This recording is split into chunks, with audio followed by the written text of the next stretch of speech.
대통령실이 민주당 김의겸 의원을 고발했습니다.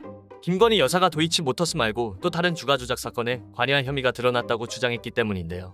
이에 민주당은 김 여사 주가 조작 의혹을 다룰 특별팀을 출범시키기로 했습니다. 법적 조치를 예고한 지 하루 만에 대통령실이 민주당 김의겸 의원에 대한 고발장을 제출했는데, 일각에서는 왜 김건희가 고소하지 않고 대통령실이 하냐고 따져 묻기도 했습니다. 김의겸 의원은 명예훼손죄를 판단하려면 김 여사의 주가 조작 관여 여부부터 밝혀져야 할 거라며 겁먹지 않겠다고 큰소리쳤는데요. 언론 보도를 근거로 주가 조작 가능성이 있으니 수사하라는 논평을 낸 거라며 이조차 할 수 없냐고도 따져 물었습니다. 민주당은 다음 달 1일 김건희 여사 주가 조작 의혹 TF를 출범시키겠다고 공개했는데요. 이른바 김건희 특검 카드로 맞대응에 나서겠다는 건데, 한치 양보 없는 전선이 다시 예고되고 있습니다. 지금 김건희는 한남동 관저에서 여성 의원들과 짜장면을 먹었다는 보도가 나왔는데요. 박지원 전 국가정보원장은 30일 KBS 여의도 초대석에 출연해 김건희 여사가 국민의힘 여성 의원들 데려다가 관저에서 식사 정치를 한다는데, 대통령 내외분이 특정한 후보를 당대표를 만들어라 하는 거 아니겠냐고 말했습니다.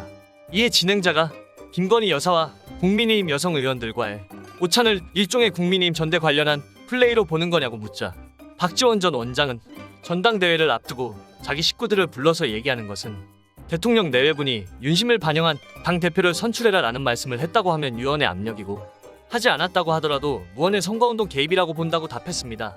지금 김건희는 주가 조작에 대한 조사를 받아야 하지만 어이없게도 당권에 개입하는 행동을 노골적으로 하고 있는 것인데요. 박 전 원장은 집권 8개월간 야당과는 소통을 하지 않고 왜 전당대회 앞두고 자기 식구들을 부르냐, 오얏나무 밑에서는 가끈을 매지 말라고 그랬다며 비판했습니다.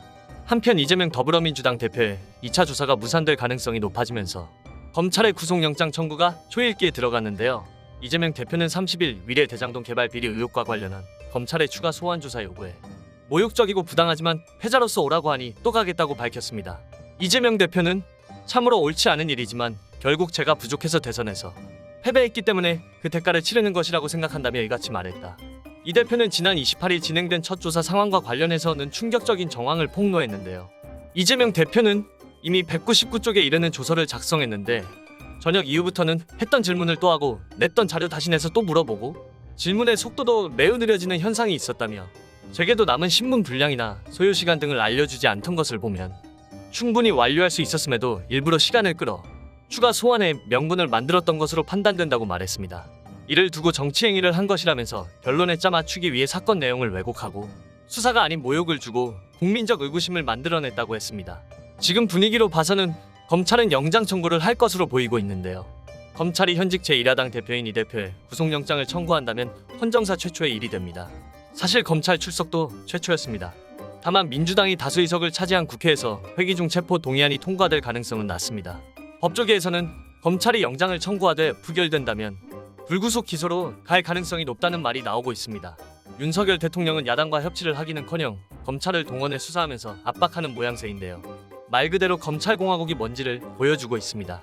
하지만 앞으로 국민들이 이를 심판할 것으로 보고 있는데요. 한 네티즌은 윤석열 정권을 두고 난방비 급등, 교통비 인상, 전세 사기, 외교 첨사, 조작 수사 등을 다 가지고 있는 폭탄 정권이라고 표현했는데요. 이제 그 폭탄에 터질 날이 얼마 남지 않았습니다. 지금까지 오한TV였습니다. 좋아요, 알림 설정, 구독 부탁드립니다.